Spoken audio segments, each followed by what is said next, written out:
आपल्या स्वयंपाकघरात असा एक बहुमुखी पदार्थ आहे जो आपण जवळजवळ रोज वापरतो, पण जेवताना मात्र सर्वात आधी बाजूला काढून ठेवतो. हो, मी बोलते कढीपत्त्याबद्दल. कढीपत्ता हा फक्त फोडणीची शोभा वाढवण्यासाठी नसतो, तो आपल्या रोजच्या आहाराचा भाग व्हावा इतके त्यात अनेक पोषण घटक असतात. हृदयाच्या आरोग्यासाठी उपयुक्त मानला जाणारा आणि केसांच्या आरोग्यासाठीही फायदेशीर ठरू शकणारा हा कढीपत्ता अनेकदा आपल्या ताटातून वाया जातो. म्हणूनच आज मी कढीपत्त्याची अशी खमंग, चटपटीत आणि बहुगुणी चटणी घेऊन आली आहे. ही घरात कढीपत्ता न आवडणारे सुद्धा आवडीने खातील. एकदा ही चटणी करून पाहिली तर ती तुमच्या रोजच्या जेवणाचा भाग नक्की बनेल. चला तर मग अजिबात वेळ न दवडता व्हिडिओला लगेचच सुरुवात करूया. सर्वप्रथम एक मोठी वाटी कढीपत्ता स्वच्छ धुवून पूर्णपणे सुकवून घ्या. आता गॅसवर कढई गरम करून त्यात कढीपत्ता तेल न घालता कोरडाच मंद आचेवर परतवून घ्या. कढीपत्ता छान कुरकुरीत झाला की एका ताटात काढून थंड होण्यासाठी ठेवूया.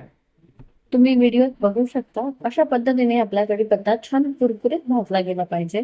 मंद आचेवरती साधारण 2 ते 3 मिनिटं हा भाजल्यानंतर छान कुरकुरीत होतो. आता हा गार करून घेऊया. आता एका भांड्यामध्ये मी साधारण 1 चमचा इतके अख्खे धने, 2 चमचा भाजलेले शेंगदाणे, 1 चमचा जिरे आणि 2 चमचा भाजक्या डाळ्या घेतलेल्या आहे. आता ही सगळी जिन्नसही आपण छान कोरडीच मंद आचेवरती 2 ते 3 मिनिटं भाजून घेणार आहोत. आता ही जी जिन्नस आहे ती छान 2-3 मिनिटं भाजल्यानंतर अगदी हलकासा रंग बदलला की आपण ही सगळी जिन्नस एका ताटात काढून गार करून घेऊया. आता साधारण 7 ते 8 लसणाच्या पाकळ्या छान कोरड्याच आपल्याला भाजून घ्यायच्या आहेत.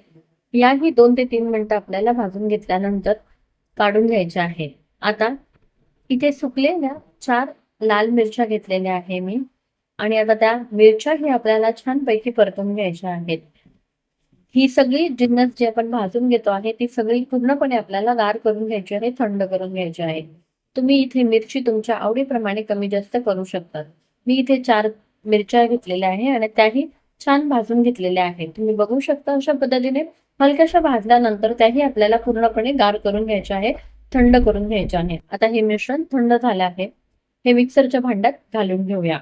आता ही सगळी जिन्नस आपण मिक्सरच्या भांड्यात घालायची आहे. लक्षात घ्या आपण यात तेलाचा वापर नाही करणार आहोत, जेणेकरून आपण ही चटणी जी आहे ती दीर्घकाळापर्यंत स्टोअर करून ठेवू शकतो. आता चवीनुसार मीठ घालूया आणि अगदीच अर्धा चमचा इतकी साखर घालूया. आता मी यामध्ये अर्धा चमचा इतकं लाल तिखट घालणार आहे. जर तुम्ही तिखट कमी खात असाल तर तुम्ही लाल तिखट यात स्किप करू शकता. मी आता पाव चमचा इतकी हळद घातलेली आहे आणि अर्धा चमचा इतका आपण चाट मसाला घालूया. आपल्या चटणीला छान चटपटीत बनवण्यासाठी इथे मी चाट मसाल्याचा वापर केलेला आहे. आता हे मिश्रण आपल्याला छान बारीक वाटून घ्यायचं आहे. तुम्ही बघू शकता हे मिश्रण छान बारीक वाटलं गेलेलं आहे. आता हे बारीक वाटून घेतलेलं मिश्रण जे आहे तुम्ही हवाबंद डब्यांमध्ये स्टोअर करून ठेवू शकता. अगदी 15 ते 20 दिवस ही चटणी छान टिकून राहते. ही चटणी तुम्ही पोळी बरोबर, भाकरी बरोबर, पराठा, इडली, डोसा, थालीपीठ, वरण भात किंवा अगदी गरमागरम तुपाबरोबर खूपच छान लागते. तुम्ही अगदीच प्रवासात कुठे जात असाल तर ही चटणी बरोबर बनवून नेऊ शकता. अगदी बहुगुणी अशी ही कढीपत्त्याची चविष्ट, चटकदार, चटपटीत कढीपत्ता चटणीची रेसिपी कशी वाटली आहे हे कमेंट करून नक्की कळवा. जेवणात कढीपत्ता काढून बाजूला ठेवण्यापेक्षा अशी चविष्ट चटणीच्या रूपात आहारात समाविष्ट केला तर त्याचा आनंदही मिळतो आणि पोषणही. तुम्ही ही बहुगुणी कढीपत्त्याची चटणी नक्की करून बघा आणि कशी झाली आहे ते मला कमेंट करून नक्की सांगा. आणि जर व्हिडिओ आवडला आहे तर व्हिडिओला एक लाईक तर बनतोच. पुन्हा भेटूया पुढच्या व्हिडिओमध्ये. तोपर्यंत बाय बाय.